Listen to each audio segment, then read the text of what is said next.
Bollywood king Shahrukh Khan का हिंदू मदाहों को नबी करीम सल्लल्लाहु अलैहि वसल्लम की सुन्नत और दस्तरखान पर खाने का मशवरा, वीडियो वायरल हो गई।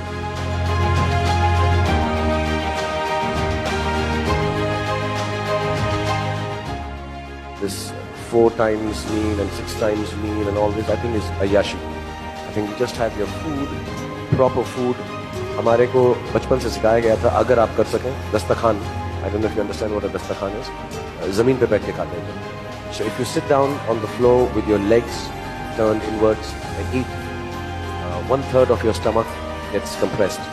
So you never fill it fully. Viral video में शाहरुख खान दस्तरखान पर बैठकर खाना खाने की अहमियत के बारे में बताते नजर आ रहे हैं। बॉलीवुड के बादशाह मदाहों के दिल जीत चुके हैं। हाल ही में उनका एक पुराना वीडियो क्लिप सोशल मीडिया पर तेजी से वायरल हो रहा है, जिसमें वो अपने मदाहों को दस्तरखान पर बैठकर खाना खाने की अहमियत के बारे में मुफीद बातें बताते नजर आ रहे हैं। वीडियो में शाहरुख खान कहते हैं, हमें बचपन से सिखाया गया कि अगर मुमकिन हो तो दस्तरखान पर खाना खाएं, ये हमारे नबी सल्लल्लाहु अलैहि वसल्लम की सुन्नत है। किंग खान ने कहा कि पता नहीं आप जानते हैं या नहीं, दस्तरखान वो होता है जहां जमीन पर बैठकर खाना खाया जाता है। अगर आप जमीन पर टांगे अंदर की तरफ मोड़कर बैठे और खाएं तो मैदे का 1/3 हिस्सा दब जाता है। इस तरह आप कभी पेट को मुकम्मल नहीं भरते, लेकिन महसूस होता है कि आपका पेट भर चुका है। उन्होंने मजीद कहा कि हम आम तौर पर खाने के दौरान खुद को जरूरत से ज्यादा भर लेते हैं, जो सेहत के लिए अच्छा नहीं। थोड़ी भूख बाकी रहने देना हमेशा जिस्म के लिए फायदेमंद होता है। शाहरुख खान ने मुस्कुराते हुए कहा, अगरचे वो इसके साइंसी पहलू से वाकिफ नहीं, मगर उन्हें यकीन है कि खाने का यही सबसे बेहतरीन तरीका है। ये वीडियो सोशल मीडिया पर मदाहों के दिल जीत रही है और लोग शाहरुख खान के रिवायती मुनज़्ज़म और सादा तर्ज जिंदगी की तारीफ कर रहे हैं। अदाकार की पेशा वराना जिंदगी की बात की जाए तो शाहरुख खान ने हाल ही में 70वें फिल्म फेयर अवार्ड में शरीक हुए, जहां उन्होंने अपने करियर का पहला नेशनल अवार्ड जीता। अब वो अपनी नई फिल्म किंग में नजर आएंगे,